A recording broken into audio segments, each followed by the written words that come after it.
ట్రైలర్తో cinema మీద అంచనాలకు అడ్డు అదుపు లేకుండా పోతోంది. తెలుగు, హిందీ భాషల్లో ఈ ట్రైలర్కు అద్భుతమైన రెస్పాన్స్ లభిస్తోంది. ముఖ్యంగా నార్త్ బెల్ట్లో ఓ చిన్న ట్రైలర్ పెద్ద సునామీని సృష్టించింది అని చెప్పి తీరాల్సిందే. అక్కడి ప్రేక్షకులు ఈ సినిమాకు విపరీతంగా కనెక్ట్ అయిపోయారు. ఈ సినిమా కోసం చాలా ఎగ్జైటింగ్గా ఎదురు చూస్తున్నారు. పాట్నాలో జరిగిన trailer launch event grand success అందుకుంది.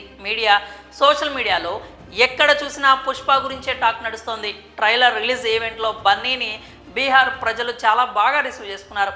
ఇప్పటి వరకు ఈ రేంజ్ క్రేజ్ ఎవరికీ లభించలేదు అనే చెప్పాలి. బన్నీ కంటే కూడా పుష్పరాజ్తోనే ప్రేక్షకులు బాగా కనెక్ట్ అయ్యారు. దీంతో నార్త్లోనే ప్రధాన పట్టణాల్లో మరొక 6 మెగా ప్రమోషనల్ ఈవెంట్స్ను ప్లాన్ చేస్తున్నారు మేకర్స్. పుష్ప 2 ట్రైలర్కు విపరీతమైన రెస్పాన్స్ రావడంతో అంచనాలు తారస్థాయికి పెరిగిపోయాయి. నార్త్లో అప్పుడే బెట్టింగ్స్, పోల్స్ కూడా మొదలయ్యాయి. అక్కడ ఈ మూవీ మొదటి రోజు సుమారు 60 కోట్లకు పైగా కలెక్ట్ చేస్తుంది అనే టాక్ నడుస్తోంది. అయితే ఇది కేవలం బేసిక్ నెంబర్ మాత్రమేనట. సినిమాకు ఏమాత్రం పాజిటివ్ టాక్ వచ్చినా కానీ దాదాపు 70 నుంచి 80 కోట్ల వరకు నెట్ వసూలు చేసే అవకాశం ఉన్నట్లు అంచనా. ఒకవేళ అదే కనుక జరిగితే ఖచ్చితంగా నార్త్లో ఓ హీరో రికార్డును బ్రేక్ చేసినట్లే. సుమారు 70 కోట్లకు పైగా కలెక్ట్ చేస్తే ఖచ్చితంగా Jawan movie first day collections records break అవుతాయి. జవాన్ మూవీ మొదటి రోజు 65 కోట్లు కలెక్ట్ చేసింది. ఆ నంబర్ దాటితే హిందీలో నంబర్ 1 హీరోగా బన్నీ జెండా పాతేయడం కన్ఫర్మ్. ఇప్పటికే ట్రైలర్ తర్వాత వస్తున్న రెస్పాన్స్ అంతా ఇంత కాదు. పుష్పరాజ్కు నార్త్లో డైహార్డ్ ఫ్యాన్స్ ఉన్నారని రీసెంట్గా జరిగిన ఈవెంట్తో స్పష్టమవుతోంది.